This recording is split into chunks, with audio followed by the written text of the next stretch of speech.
합니다. KBS 교통정보센터에서 정현정입니다.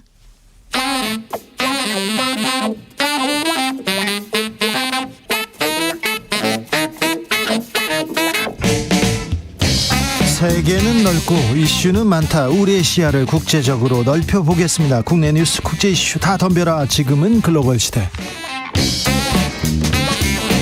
국제적 토크의 세계로 들어가 봅니다. 군사 외교 안보 전문가 김종대 전 의원. 안녕하십니까. 세계적인 평론 스케일 임상훈 인문결 연구소장, 어서 오세요. 안녕하십니까. 네, 오늘 한일 정상회담이 있습니다. 북한이 미사일을 쏩니다. 어떻게 북한은 항상 이렇게 일본 유리한. 네. 아무래도 오늘 그 아침에 발사한 이 대륙간 탄도미사일 화성 17형으로 추정되고 있습니다. 예. 제일 센 거 싼 거예요, 그러니까. 그래요? 예, 제일 센 거. 그 미국까지도 지금 긴장하고 있는 것 같아요. 네. 그러니까 한일 정상회담에서 그 한미일 안보 협력의 명분을 때맞춰 제공해주고 있거든요. 아니 그러니까요. 네. 꼭 울고 싶을 때 뺨 때리더라고. 그러니까요. 아니 어쩌면 이렇게 기가 막힙니까? 그래? 한반도 평화에는 아주 지금 그 골탕을 먹이는 데는 진짜 북한 딸을 존재가 없죠. 그런데 네. 조금 전에 한일 정상회담에 이제 모두 발언에서도 그 얘기 하잖아요. 예, 기시다 총리가 먼저 북한의 미사일 발사 이야기를 꺼냈고, 예. 바로 우리 대통령 모두 발언에서도 그 내용으로 하자고 그랬어요. 그런 걸 보면은 이제 안보 협력 문제가 정상 이후에 굉장히 가속화될 것 같습니다. 이제 뭔가 현실 감각이 생겼잖아요. 하늘로 뭔가 미사일이 뿡뿡 날아다니고 이런 어떤 현실 감각이 있으면 안보 협력이 굉장히 가속화되는데, 그 윤석열 대통령이 출국 전에 일본 요미우리 신문과의 인터뷰에서 네. 우리의 군사 정보를 실시간으로 일본과 공유하고 더 나아가 레벨업 될 거다. 아니, 이런 이야기까지 해버렸으니. 그러면 지소미아보다 한 발짝 더 나간다는 건가요? 지소미아는 사후적 정보 교류입니다. 그러니까 아침에 미사일을 쏘면 오후에 일본 대사관에서 전화가 와요. 합참으로. 그러면은 일본 무관이 찾아가겠다. 그러면 몇 시에 분석이 끝나니 그때 와라. 그러면은 이제 합참에서 USB나 아니면 문서로 준비해서 그 미사일 정보를 주는 겁니다. 이건 사후적인 정보 협조거든요. 여기서 이제 지소미아가 절차를 규정하고 있는 거예요. 그런데 지금 윤석열 대통령이 얘기하는 건 그 이상이죠. 그러니까 실시간으로 뭔 라인을 깔든지 망을 깔든지 미국을 우회하든지 어쨌든 우리가 보는 데이터를 동시에 일본도 봐라 이거예요. 그래요? 분석 안 된 거, 날거. 이런 어떤 데이터가 그대로 나가니까 이거는 제가 돈으로 환산해도 몇백억 달러 가치죠.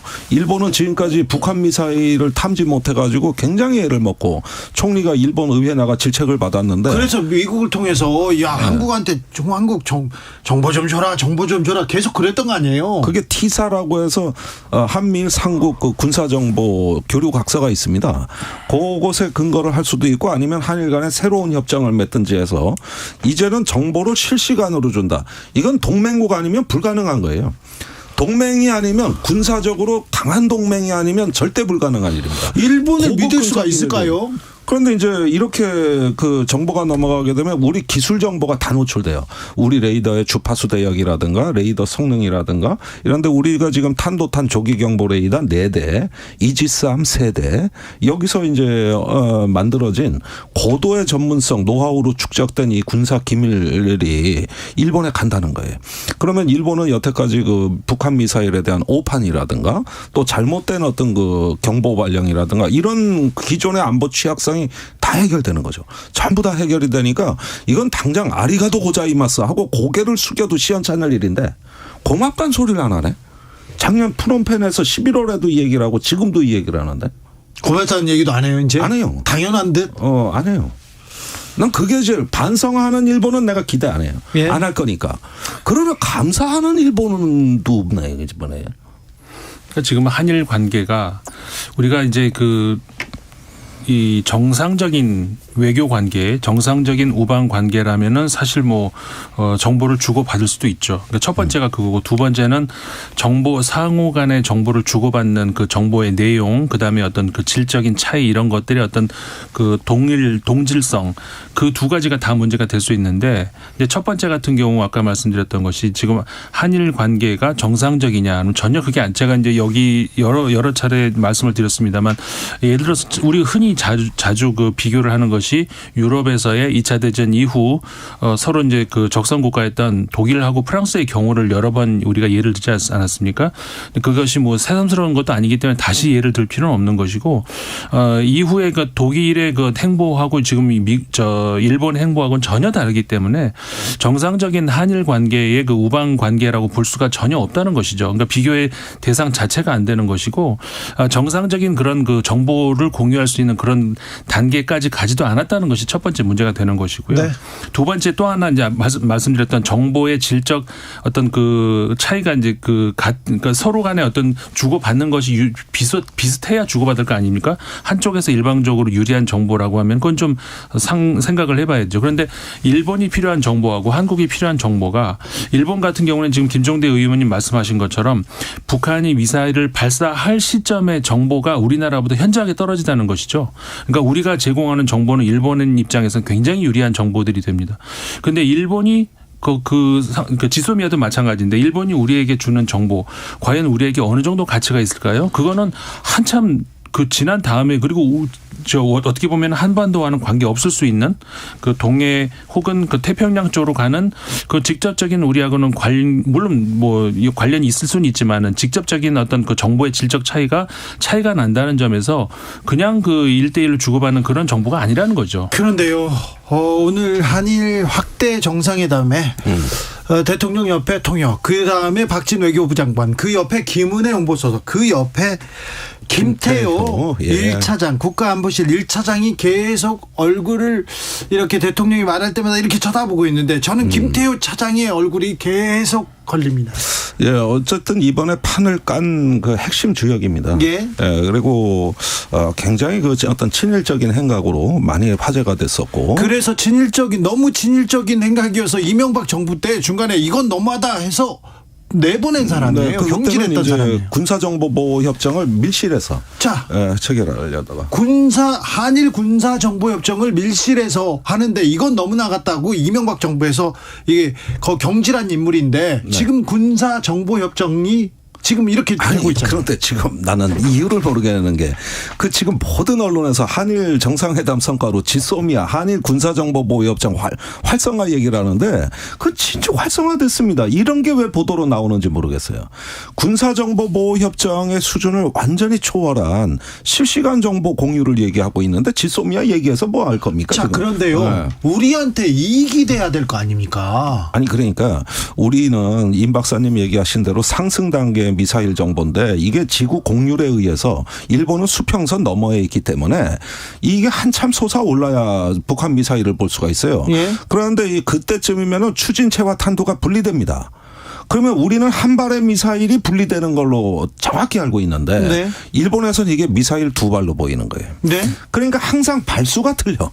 그다음에 재원이 틀려요. 그다음에 오작동 경보가 떠올려요. 이런 걸로 벌써 20년 가까이 일본 정부가 안보의 신뢰성에 엄청난 도전을 받아왔는데 그러면서 일본은 또 민감하기 때문에 일보를 오보로 내보냅니다. 그럼 다음 날 우리 정부가 분석해서 정정기사 내고 마지막에 북한이 확인해주는 이 패턴이 계속 반복되어 오면서 일본 내 안보 불안이 고조됐던 거예요. 그런데 실시간으로 정보를 준다는 뜻은 이 문제가 해결된다는 뜻입니다. 일본 입장에서는. 네. 이거는 정보에도 원가라는 게 있어요. 이 데이터를 얻는데 얼마나만 비용을 들었느냐. 우리가 외국에서 수입한 장비값만 100억 달러가 넘습니다. 거기에 십수년간 그 노하우, 그 분석 능력 이것까지 하면은 이 정보 원가가 수백억 달러짜리예요. 이게 무상으로 가는 거예요. 일본에 그냥. 근데 아직도 아리가도 고자이마스 얘기가 안 나오네. 이거 어떻게 된 거예요? 그 다음에 이거 갖고 또 일본의 마음을 못 돌린다고 강제징용 배상 해법까지 발표한 겁니다. 그러니까 여기서 좀 반응이 나온 거죠. 역사도 이렇게 주고 다 줍니까? 다 줘요. 다 줘요. 줄 때는 아주 화끈하게 줘요. 화끈하게 줬는데 아직 아무것도 못 받았습니까? 감사하다는 말도. 그 얘기는 못 들은 거죠. 그 얘기는 못 듣고 대신 한국 정부가 강제징용 해법을 발표했다는데 그 강제징용이란 말도 잘못된 거다. 네. 강제징용은 없었다. 노동자 강제 동원 이거 강제 동원 없다고 하잖아요. 없었다. 심지어는 거슬러 올라가면 위안부도 없었다. 없었다.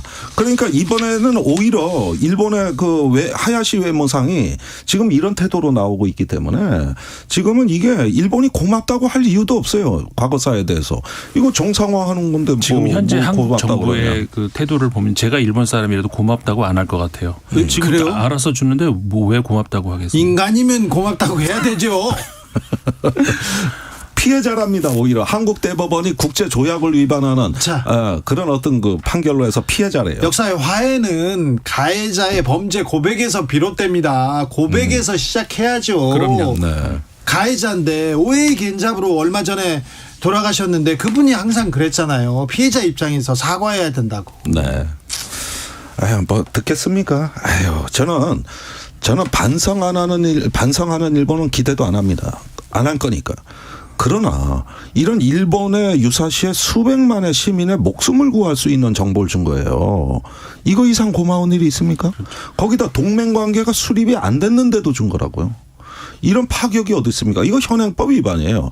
제가 그렇습니까? 오늘 국방부 그렇죠. 군사기밀보호법이 있는데. 그렇죠. 예, 그런데 제가 오늘 국방부 분위기 좀 알아봤더니 일체 말은 안 하지만은 나오는 말로는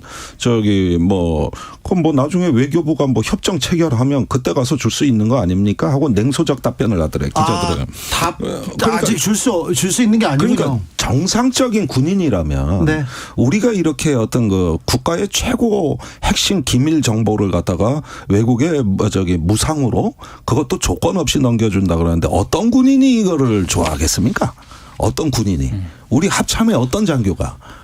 그러니까 이거는 용산이 주도하고 군이 마지못해 끌려가는 거고 심지어는 우리 군의 자존심을 건드린 게 2018년 12월에 그 일본 초계기하고 한국 구축함 동해상에 대치한 사건인데 이 사건에 대해서는 정말 우리 군이 할 말이 많거든요. 그때 일본 초계기가 우리를 저공비행으로 위협했는데 한 번도 아니고 3번씩이나.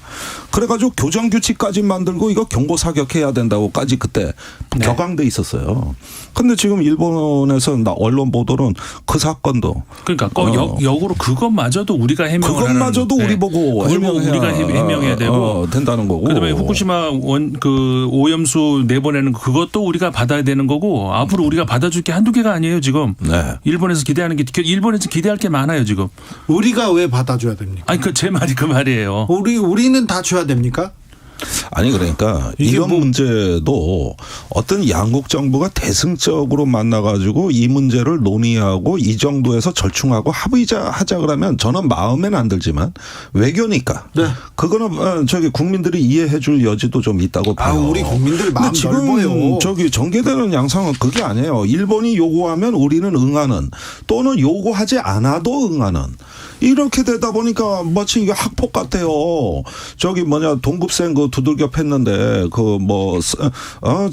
나 생일이 되니까 스마트폰 갖다가 바치고 또 현금 갖다 바치고 그래도 고맙다 소리 안 하고 넝큼넝큼 받아먹는 이게 학폭이지 뭡니까 이게. 당연하다. 당연한 거지. 이게. 그러니까 이게 이제 잘못하면 오해할 수도 있는 것이 사실 그 우방국 간의 군사협정이라고는 원론적으로 가능하죠. 아니 미국하고 군사 교류를 한다. 군사 정보 나눈다. 이거 다 반대하는 사람 없어요. 그러니까. 아니 그리고 그건 협정이 있어요. 한일 정보 군사 정보 교류 협정이라고. 한미. 그 패스케이라 그래요. 네. 그다음에 PSA라고 한미 군사 기술 보호 협정도 있어요. 다 규범이 돼 있어요. 네. 그래서 동맹 차원에서 주고받는 거예요. 만약에 북한의 미사일 ICBM이 미국으로 날아가면은 미국 알래스카의 레이더 기지가 그걸 포착하는데 15분 걸립니다. 그런데 한국에서 조기 경보 역할을 해주기 때문에 7초면 돼요. 우리가 미국 본토의 안보에 엄청난 기여를 하고 있거든요. 네. 이렇게 이제는 수평적 관계가 많이 이루어져 있다고. 그러니까 주고받는 거고 상호 이익이 증진되는데 이거는 동맹 조약이 있고 그다음에 동맹 조약도 부족하고 거기에 바탕을 둔 세부적인 정보 협정이 존재할 때 이런 정보 공조가 가능한 겁니다. 그런데 그렇죠. 일본하고는 뭐가 있어요? 군사정보보호협정 하나예요. 근데 이거는 정보를 교류하는 협정이 아니라 보안협정입니다. 은행 거래를 할 때 공인인증서 같은 거예요. 안전장치. 이거 하나 있는 거지 이게 정보교류 협정도 아니에요. 그러니까 무규범 상태에서 최고 동맹국에게나 제공할 수 있는 이런 게 됐다는 건 무슨 뜻이냐. 우리가 일본에 지금 군사 원조가 시작된 거예요. 무상군사 원조. 한국이요? 예. 일본한테? 예. 왜 우리가 줘야 돼요? 이거는 일본이 국방비를 2배로 올려도 해결 못하는 문제를 해결해 주는 거고 한국이 일본의 조기 경보기 역할을 해주는 거죠. 예. 이 관계를 이미 대통령이 약속하고 갔다 이거예요. 오늘 아침 일본 요미우리 산케이 아사히 신문 보도가 전부 이거예요. 네. 그리고 레벨업도 시킨다 그랬어요. 높은 수준으로 가겠다는 거죠. 한미일이 미국에서 계속 일본하고 한국 빨리 들어와라 해서 한미일을 군사 동맹으로 이렇게 묶으려고 했지 않습니까? 근데 그 동맹 체제에 이렇게 들어가면 우리 한반도는 어떤 정세가 이제 펼쳐질까요? 중국과의 관계는요? 러시아는요? 그러니까 이게 아까도 제가 처음에 말씀드렸던 것이 그것인데 이게 정상적인 그 관계에서 정상적인 외교 관계에서 그다음에 정상적인 동질의 정보를 주고받는 것이라면은 문제될 게 없고 지소미아 얘기 많이 합니다만 한국은 일본하고만 지소미아가 있는 게 아니죠.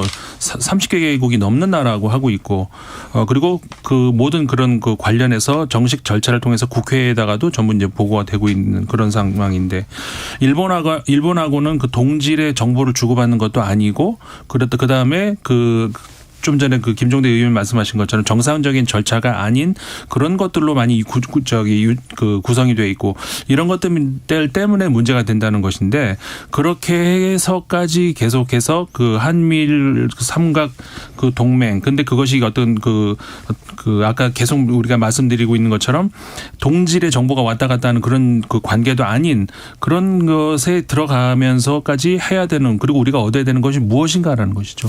자, 이게 한미일이 이제 이런 정보 공조로 가면 그다음에 작전의 공조로 가거든요. 이제 공동의 교정 규칙도 마련할 겁니다. 미사일 방어 작전 네. 같은 경우에.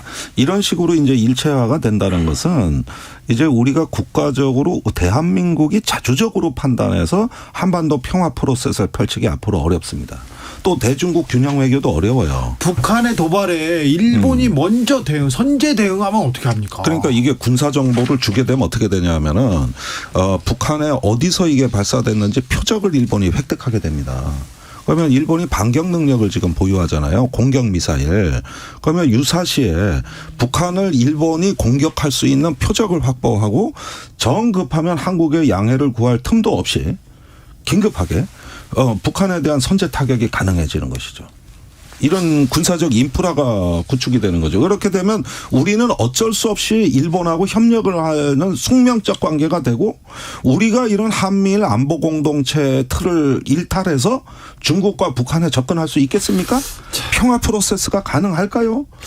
일본의 조치 이해한다. 일본에는 걱정 말라고 윤석열 대통령 얘기하셨습니다. 그런데 우리 국민들한테는 아직 이해, 공감, 설득 매우 부족했습니다. 그리고 무엇보다도 강제 동원 피해자 문제는요, 역사와 정의의 문제인데 이 문제를 자기가 책임진다고 신도 책임질 수 없는 문제를 역사를 본인이 대통령이 임기 5년에 대통령이 지금 책임진다고 하셨는데 아무튼 역사에 겸손하고 국민한테 겸손하고 정상회담 이제 시작됐으니 지금 보이는 거 말고 많은 협력을 논의하고 많은 것을 좀 얻어오시었으면 하는 바람. 네. 윤나는 오늘 말 기대해 더듬으시는데 봅니다. 조금 오늘 진행자가 많이 흥분하신 것 같아요. 내가 보기엔. 일단 가라앉히시고 네. 일단은 한일 관계 개선이라는 대의와 가치에 대해서 저는 반대하지 않아요. 아니 그런 부분에 대해서는 우리가 이유시고요. 미래로 나가야 됩니다. 거기에 대해서는 다 이렇게 긍정해요. 그럼요. 야당이라고 해서 그런 걸 반대할 이유는 없는 겁니다. 그러나 그렇게 가기 위해서는 진실의 문을 열어야 되고 그 기초 위에서 정부와 정보가 아니라 양국 국민이 화해하고 그 접점을 찾을 수 있는 이런 공공성을 갖고서 양국 관계의 기초를 쌓아 올려야 되는 것이지 이렇게 일방적으로 폭주해버리면 이게 가능하겠냐는 거예요. 모래성 아니냐는 거예요. 그리고 일본 국민의 평화적 본성을 믿고 그들과 손잡고 가겠다고 좀 우리가 이런 어떤 정신을 주도해 줘야죠. 전 그게 진실한 한일 관계 개선이다. 저는 그 원론적인 질문을 여기서 이제 던져볼 필요가 있다고 생각합니다. 뭐냐면은 그 일본과 한국이 지금 안보 동맹 정말 안보 동맹 관계인가? 혹은 일본이 한국의 잠재적인 안보 위협 국가인가라는 것이 아직 풀리지 않고 있어요. 국민들에게도 한번 물어봐도 마찬가지죠. 네. 그 우리가 이제 유럽과 비교를 많이 했을 때 유럽 국가들이 거의 이제 국가가 하나가 될 만큼 좀 점점 가까워지고 있는데 그렇게 될 수 있었던 첫 발자국을 옮긴 데에서는 뭐가 있었냐면은 상호 간에 절대로 침범할 수 없다는 그런 어떤 그 전제가 깔려 있었기 때문에 가능하거든요. 그렇죠. 가장 중요하죠. 그렇죠. 그러니까는 예를 들어서 그 당시에는 지금하고는 이제 상황이 많이 다르니까 1세기 전이었으니까는 거의 1세기 전이니까 그때는 그 석탄, 철강 이런 것들이 전쟁 물자로 쓰였던 시기였기 때문에 이거를 아예 그 어느 쪽에서도 전쟁 물자를 쓸 수 없도록 완전히 묶어버리는 이런 조치가 있었기 때문에 독일, 프랑스, 영국 이런 나라들이 동맹을 할 수 있었고 결국 지금의 유럽 연합까지 온 거였거든요. 100년 걸렸어요. 100년까지는 아니지만 하여간 수십 년이 걸렸죠. 근데 지금 일본하고 한국이 그런 단계를 가고 있느냐 말이죠. 전혀 아니잖아요. 거꾸로 가고 있잖아요. 지난 시간에도 말씀드렸던 것처럼 오부지 총리 이후로는 일본이 완전히 그 뒤로 거꾸로 가고 있단 말이죠. 극우 국가, 심지어는 독재 국가로 가고 있다까지 저는 얘기할 수 있을 거고 언제 정권 한 번 바뀌어봤나요? 그 나라가? 잠시 바뀌었었죠. 그거는 이제 정말 잠시 잠깐 사이에. 그러니까는 그런 국가 그리고 저 국민들 우리 한국 국민들 사이에서도 잠재적인 안보 위협이 되고 있는 그런 국가하고 과연 이런 그 정도의 고난이도의 그 동맹 할 수가 있는가 이 점 근본적인 문제부터 다시 한번 지켜봐야 될 것 같아요. 무엇보다도 일본이 대한민국 주도의 한반도 통일을 찬성한 적이 없습니다. 그러니까요. 한반도 평화, 한반도 통일에 가장 회방꾼 역할을 한 게 일본 아닙니까? 이게 북한하고 미국하고 협상 때도 그때 육자회담 때. 그때 고춧가루 뿌리고. 네. 그런데 지금 이거는 굉장히 지금 역사적 순간이 왔는데 옛날에 미국의 도널드 레이건 대통령이 당시 한국 대통령 전두환, 일본의 총리 나카소네하고 삼국 동맹이라는 걸 내놨어요. 그때 한미일 삼국 동맹이라는 이야기가 처음 나왔던 겁니다. 그러나 이루어지지 못했죠. 대한민국이 그렇게 할 수는 없다. 그 전두환 시절에도. 그래가지고 결국은 그거는 그냥 희망적 사항으로 오늘날 되는데 지금 양상은 레이건의 구상이 실현되는 겁니다. 이거 전두환 때도 못하던 일이옵니다. 못하던 일이에요. 근데 지금은 이제 한미일 그 안보 공동체가 집단 안보 체제로 진화하고 있다. 이것이 이제 과거 냉전 시대 레이건의 꿈이었다는 거예요. 그러니까 이렇게 되고 앞으로 오커스하고 쿼드하고 이게 연결이 된다는 거예요. 그런데 김정대 의원님, 근데 미국이 이렇게 원하는 거니까 이거 평화 체제일 거야. 이거 좋은 걸 거야. 이렇게 미국도 찬성한다 그러면서 국민의힘 대통령실에서는 이렇게 얘기를 하고 있는데.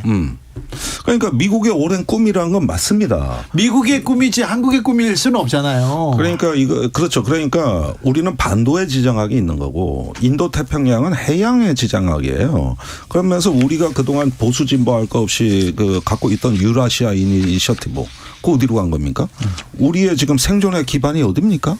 이런 면에서 우리가 이제 높은 수준의 균형을 달성해야 되고 대한민국의 자체적인 자존과 품격, 정체성을 확립하는 단단한 나라가 돼야 동맹도 잘하는 건데 다 맞춰주고 편승하고 전부 내주는 게 동맹을 잘하는 걸로 착각하는 거죠. 이건 주술입니다. 과학이 아니에요. 그런 점에서 저는 국민적인 수구위와 공론이 실종됐다는 게 이번 한일 외교의 가장 치명적인 약점이다. 이거 오커스라는 것도 이제 좀 전에 말씀을 하셨습니다만은 그러니까 쿼드가 시작이 되고 그러면서 이거를 좀 더 군사적으로 보완하겠다라고 하는 것이 결국 이제 오커스 아니겠습니까? 사실상 그러니까는 그 엉글로색슨 영어가 통하는 그런 나라들끼리 이제 한 건데 아까 김종대 의원님 그 해양 세력의 전략 그 말씀을 우리나라하고는 근본적으로 다르죠. 그러니까 우리의 이익과 지금 일치하지 않습니다. 전혀 일치하지 않아요. 이익이. 호주, 영국, 미국의 그 이익 관계하고 우리하고는 전혀 다른 이야기. 알겠습니다. 김종대, 임상훈 두 분 감사합니다. 고맙습니다.